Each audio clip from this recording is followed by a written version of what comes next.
बागेश्वर धाम का ये प्राकृतिक शिवलिंग है। इस शिवलिंग के ऊपर बहुत पुराना शिवलिंग है, वर्षों पुराना शिवलिंग है। इसकी महिमा का गुणगान करूं तो मेरे पास कोई शब्द नहीं है। साथियों, आज चलो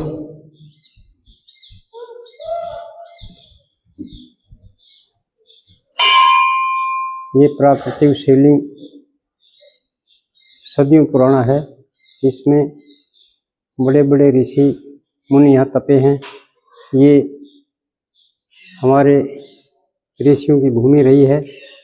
बाघोत गांव भोले शंकर के नाम से ही जाना जाता है। इसका नाम बाघेश्वर अभी पड़ा है।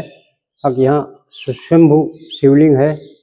ये प्राकृतिक शिवलिंग है। पहले पुराने राजा महाराजाओं ने इसको जब इसका जीर्णोद्धार करवा रहे थे तब उन्होंने इसकी खुदाई करके देखी थी। इसका कोई अंत नहीं आया। यहाँ दधीची ऋषि की तपोभूमि है। महाराज कोहड़ का यहाँ जन्म स्थान है और महाराज अष्टावक्र की ये जन्मस्थली है। यहाँ बड़े बड़े ऋषियों ने तप करके बागेश्वर धाम में एक अनूठा प्रयास किया। यहाँ जो दधीची ऋषि था उसको भोला शंकर का एक अवतार मानते थे। एक अवतार के रूप में यहाँ दधीची ऋषि जी तपे हैं, तपस्या की है। और यहाँ एक बहुत बड़ा पुराना जंगल होता था। जब लोग यहाँ एक रहवारी के ऊँट गुम हो गए थे हजारों की संख्या में। जब वो ऊँट यहाँ घूमते घूमते यहाँ आया, वो आराम विश्राम कर रहा था। यहाँ बहुत भारी जंगल था।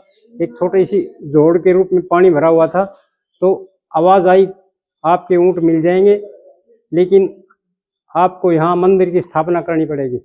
वो जैसे ही 100-200 कदम आगे टहला, पूरा जंगल के अंदर उसके पूरे जितने भी ऊँट थे वो ऊँट यहाँ मिल गए।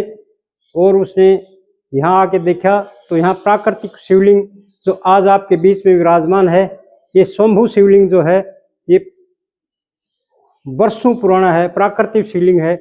इसके बारे में जितनी महिमा मैं करूं मेरे पास वो शब्द नहीं है, क्योंकि ये इतना चमत्कारी है। इसके चमत्कार से जो दूर दराज से हरिद्वार से एक लोग कावड़ लेके आते हैं, लाखों की संख्या में यहाँ कावड़ चढ़ते हैं। सावन के महीने में, सावन और भादवा के महीने में, सावन और फागुन के महीने में 2 मेले लगते हैं। सावन के महीने में तो यहाँ लाखों की संख्या में कावड़ चढ़ती है और फागुन के महीने में यहाँ हजारों की संख्या में कावड़ चढ़ती हैं। आज तक यहाँ इस भोले के आशीर्वाद से पूरे बाघेश्वर धाम के ऊपर, पूरे गांव बस्ती के ऊपर कोई ऐसा प्रकोप नहीं हुआ। इसकी छत्र छाया से पूरा गांव सुख शांति से यहाँ व्यतीत कर रहा है। और इसी की कृपा से पूरे गांव के अंदर जब भी जहाँ पूरे गांव के लोग यहाँ प्रसाद चढ़ाने के लिए, सुबह मत्था टेकने के लिए, धूप मारने के लिए आते हैं, जलाभिषेक करते हैं। तो इनकी महिमा के बारे में मैं क्या कहूँ, मेरे पास शब्द ही नहीं है। यहाँ एक बहुत बड़ा तालाब है। इस तालाब के अंदर लोग जलाभिषेक करते हैं और पूरा गंगा का जल यहाँ जाता है। और गंगा से लोग पैदल यात्रा करके नहीं, कोई डाक कावड़ लाता है, कोई खड़ी कावड़ लाता है, कोई झूला कावड़ लाता है।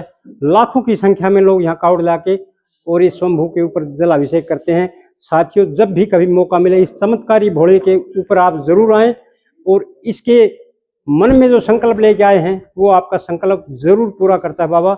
बाबा की अनूठी कृपा है, अनूठी कृपा रहती है। जो भी भक्त यहाँ आता है उसकी मनोकामना पूर्ण होती है। आपको जब भी मौका मिले तो बागेश्वर धाम में जरूर आएं और बाबा भोले का आशीर्वाद लेके इनका जलाभिषेक करके जरूर जाएं। सभी को राम राम, सभी को प्रणाम।